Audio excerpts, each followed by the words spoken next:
My name, Hezekiah, means "the Lord is my strength."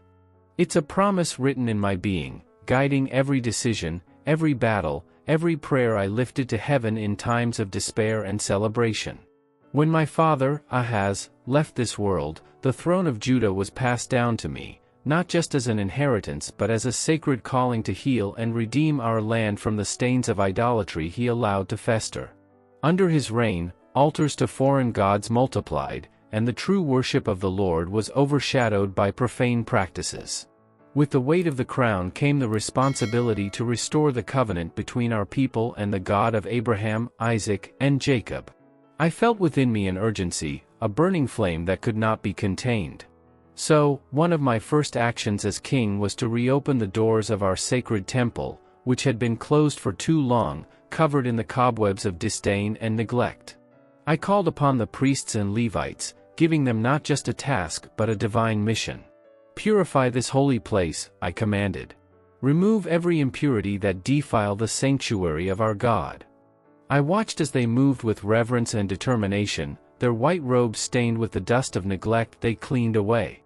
Every impure object removed was a victory, every corner cleaned a reclamation.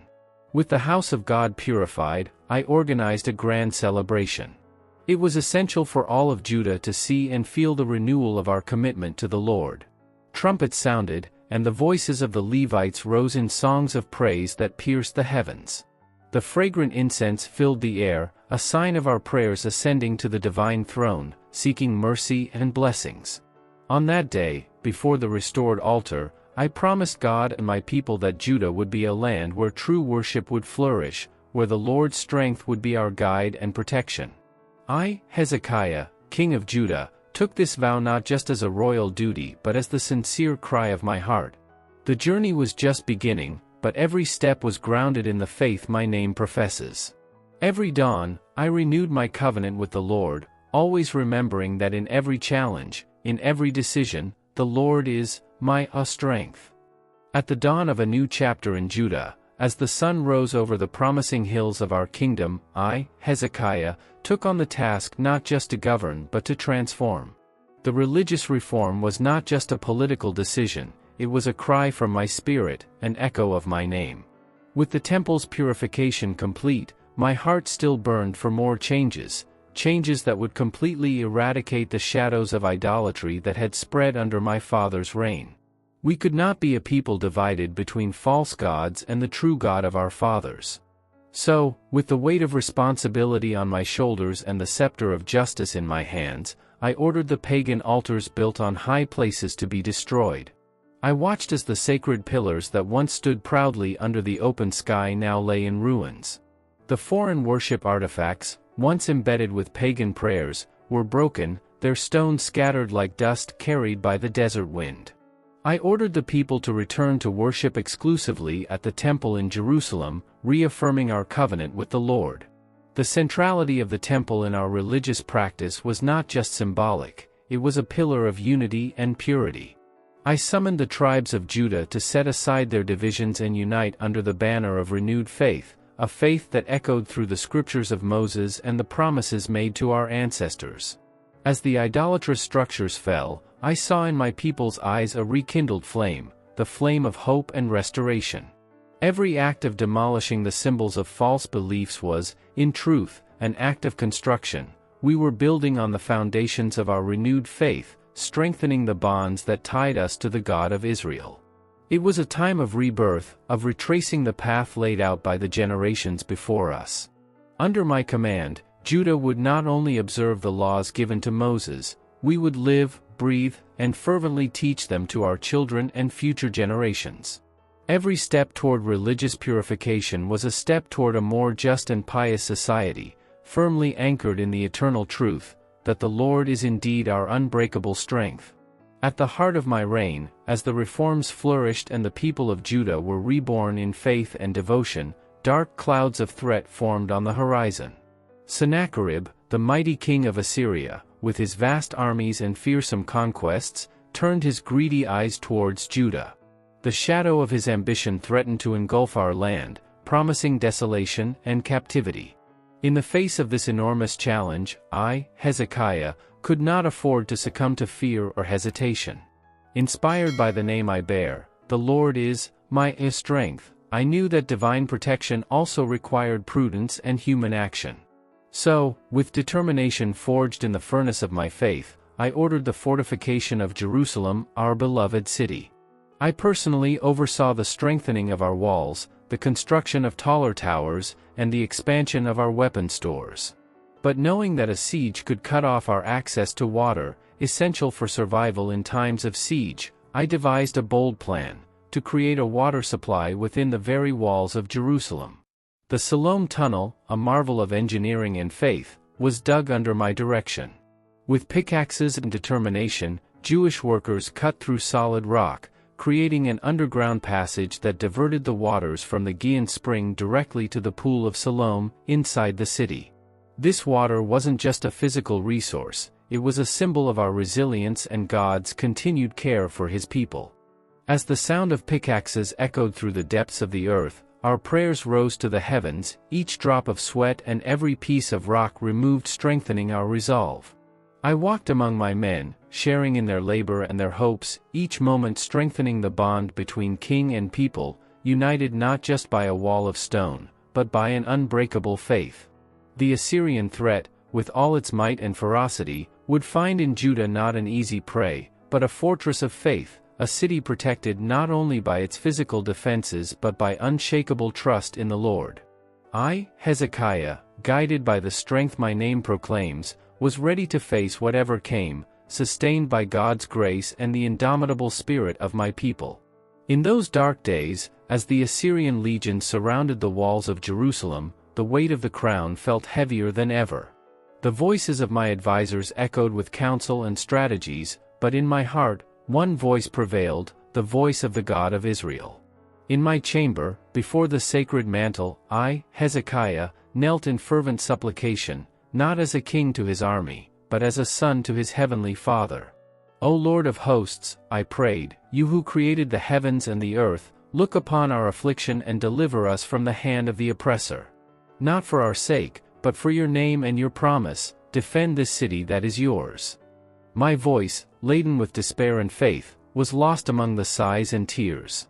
Then the prophet Isaiah came to me, as a messenger of hope. His words, anointed with divine authority, touched my troubled heart. Thus says the Lord, do not be afraid because of the words you have heard, with which the servants of the king of Assyria have blasphemed me. Behold, I will put a spirit in him so that he will hear a rumor and return to his own land, and I will make him fall by the sword in his own land. That night, as the city slept a restless sleep, a supernatural event unfolded outside the walls of Jerusalem. An angel of the Lord, invisible to mortal eyes but powerfully present in the spiritual realm, descended upon the Assyrian camp. With power only the divine could command, it struck down 185,000 soldiers. By morning, the silence that followed was not of defeat, but of miraculous deliverance. Dawn revealed the manifest power and promise of God. Faced with such a miracle, my heart filled not only with relief but with reverent awe. Sennacherib, the feared Assyrian monarch, with no other choice, withdrew in disgrace, never to threaten the lands promised to Abraham, Isaac, and Jacob again. In this sacred moment, my soul understood more deeply than ever, the God we serve is not a mere figure carved in stone or imagined in myths. He is the living God, active, whose love and power defend his people against the greatest adversities. I, Hezekiah, had witnessed not just the salvation of a city but the tangible manifestation of God's eternal faithfulness. After the Assyrians withdrew, a breath of peace seemed to finally blow over Jerusalem. The streets, once tense with the threat of siege, now echoed with laughter and songs of thanksgiving. However, in the silence of my palace, a different storm was brewing, the storm of illness. A severe disease struck me, so dire that the doctors murmured among themselves, their somber expressions foretelling a fate I was not ready to accept. Lying on my bed, the vigor of a warrior king reduced to the fragility of a common man, I turned to the Lord with a heart full of supplications. O God of my fathers, do not let my story end here. Grant me the chance to see the continuation of what we began. My voice, though weak from illness, was strong in spirit, charged with the urgency of one who knows the depth of his need. It was then that Isaiah, the prophet whose words had been balm and guidance in times past, entered my room with the authority of a divine messenger. He spoke not with words of farewell, but with a promise that once again tested the limits of hope. Thus says the Lord, the God of David your father, I have heard your prayer and seen your tears. Behold, I will add 15 years to your life. The news of such a miracle could have been enough to calm any heart, but God, in his magnanimity, chose to reinforce his promise with an undeniable sign. Isaiah announced that the shadow on the sundial of Ahaz would go backward 10 steps, a phenomenon contrary to the very order of creation. When I saw the shadow move backward, I realized that not only was my life being restored, but that every moment of this extension was a living testimony to God's power and mercy. As the shadow receded, each retrograde step was a tangible reminder that time, so often our relentless master, was under the command of the Creator. Each step the shadow descended reaffirmed my faith, renewed my purpose, and strengthened my commitment to live each of these additional years as a testament to God's grace. So, restored in health and spirit, I rose from my sickbed not as a man who narrowly escaped death, but as a king who was rescued for a divine purpose. The peace that Judah enjoyed externally was now reflected in my own heart, overflowing with gratitude and renewed zeal to lead my people with wisdom and reverence for the years God had graciously added to my journey. In those days of recovery and renewal, after the Lord extended my life and strengthened my kingdom, a new test emerged, not in the form of armed threats but dressed in diplomatic courtesies. Envoys from the distant kingdom of Babylon arrived in Jerusalem, bringing messages of friendship and gifts from their king.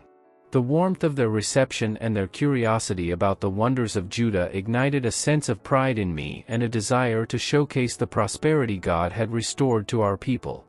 With great enthusiasm, I led the Babylonian envoys through the corridors of our treasury, showing them the heaps of gold and silver, the sacred artifacts preserved from enemies, and the wealth amassed by our people. Every chamber opened and every piece displayed were symbols of divine favor and the success of my reforms. However, amidst this display of riches, the prophet Isaiah, always a vessel of divine truth, came to me with a rebuke that cut deeper than any Assyrian sword. He censured me, not for receiving the foreigners, but for displaying arrogance and vanity, letting myself be dazzled by material splendor, forgetting that everything we possessed was a loan from divine generosity. With a stern look and unwavering words, Isaiah prophesied that the day would come when everything I had shown to the Babylonians, our riches, our innovations, even the strength and hope of our youth, would be taken to Babylon. Not just the inanimate objects, but my own descendants, those who should inherit the land I fought so hard to purify, would serve in the Babylonian palace. This moment was a devastating blow. The prophet's rebuke echoed in my mind, reminding me that a king's true strength lies not in his treasure but in his humility and wisdom to recognize the source of all his blessings. That encounter left an indelible mark on my soul, a constant reminder that no matter how high a man may rise in power and glory, he remains always a servant before God's will and purposes. So, as the envoys returned to their land with stories of our greatness, I withdrew in reflection, pondering the true cost of vanity and the priceless value of faithful and humble dependence on the God who had saved our people so many times. It was a lesson I would carry for the rest of my days, engraved not in stone tablets or scrolls of parchment, but in the very fabric of my heart. As the final chapters of my life unfolded under the golden mantle of the twilight before night, I, Hezekiah, reflected on the legacy I would leave behind. The memory of men is often short, and I knew I would be remembered not just for moments of victory, but also for my failures and trials. However, above all, I wish to be remembered as a man who trusted deeply in God. During my reign, I faced challenges that would have crushed many kings. The shadow of death, the threat of mighty armies, and the harsh rebukes of prophets were my constant companions. But in every trial, in every moment of uncertainty, my faith was the foundation upon which I built my response. It was not the strength of my weapons or the cunning of my diplomacy that saved Judah, but the mercy of the Lord, who who showed himself strong in my weakness. My greatest hope was that this legacy of faith and devotion would transcend generations, that future lines of Judah would look back to my time on the throne and see an example of how a heart turned to God could lead a people through the fiercest storms. With every reform I instituted, every prayer I lifted to heaven, and every decision I made, I sought to strengthen not just the walls of our city and the coffers of our treasury, but above all, the spirit of our people. Treasures can be looted, cities can be besieged, but a nation founded on the rock of true and living faith is indestructible. I taught my people that true security comes from an unwavering commitment to the God of our fathers, that true prosperity is the fruit of justice, and that true peace is the product of humble and obedient hearts.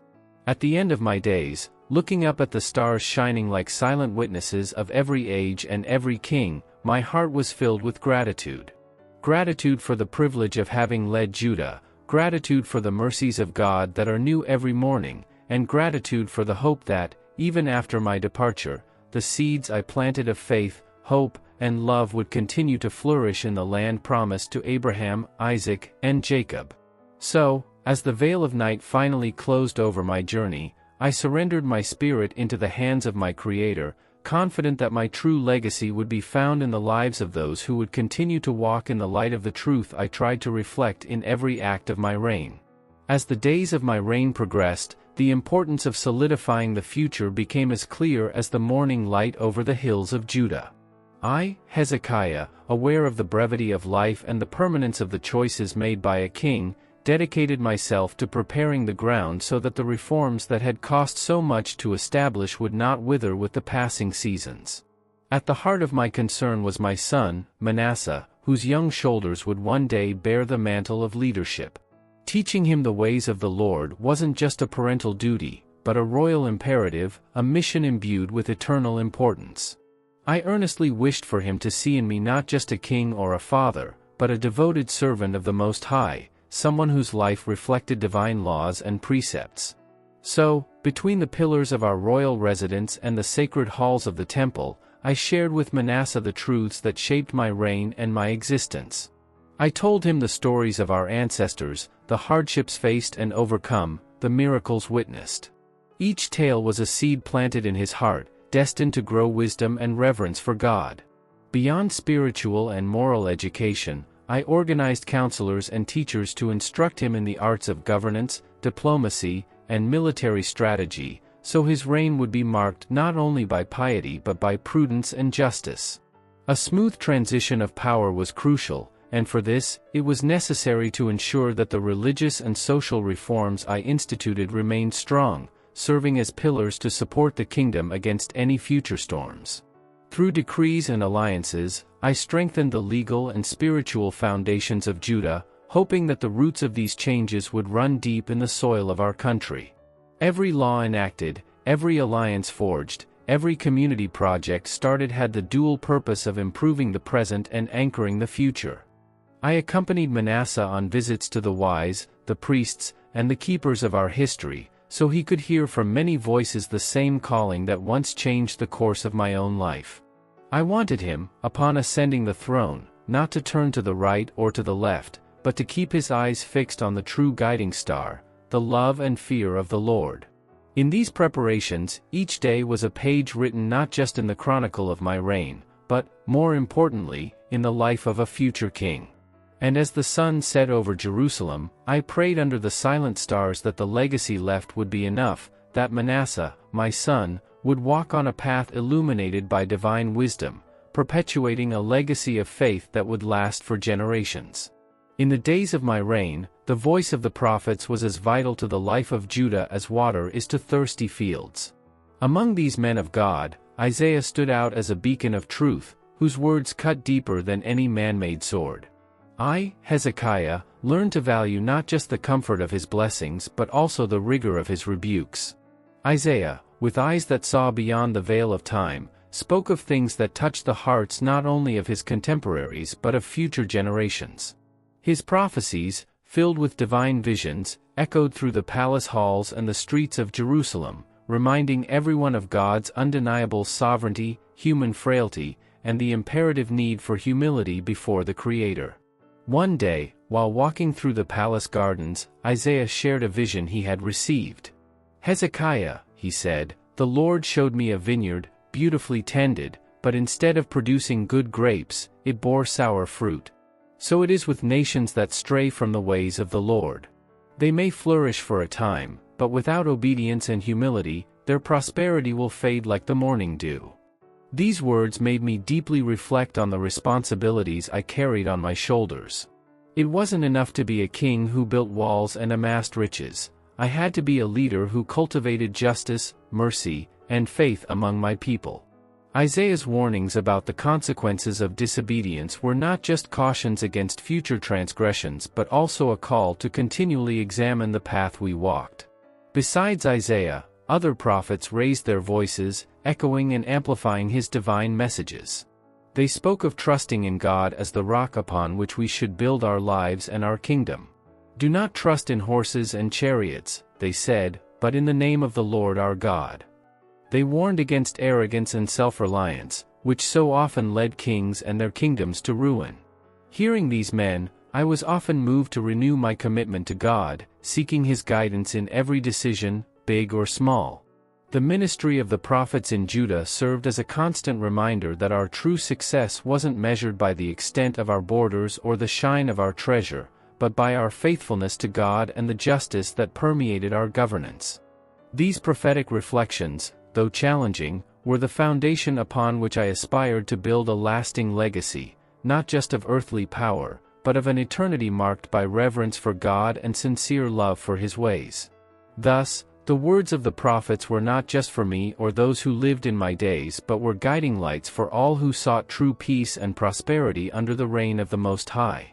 As the twilight of my life approaches, reflecting on the years the Lord granted beyond my expectations, I find deep peace, not in the memory of battles won or riches amassed, but in the grace of a legacy that echoes beyond the bounds of my time on earth.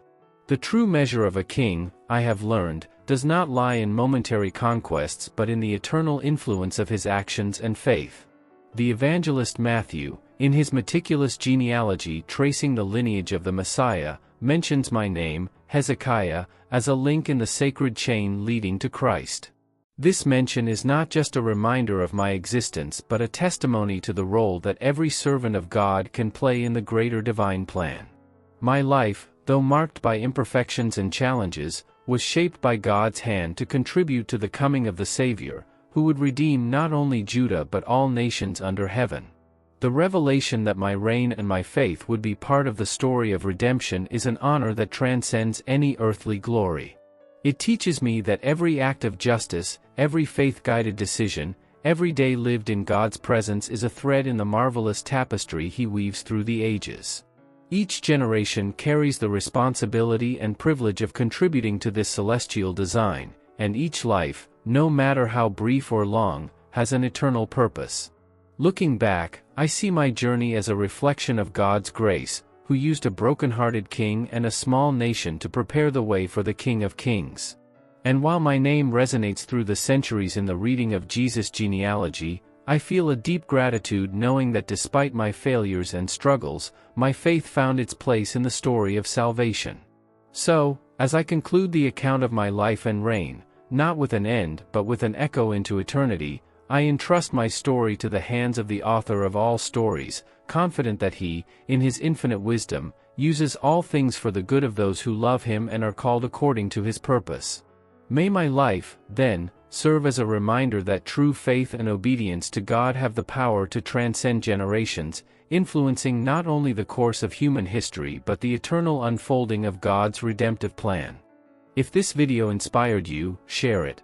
Help us bring these messages of faith and transformation to more people.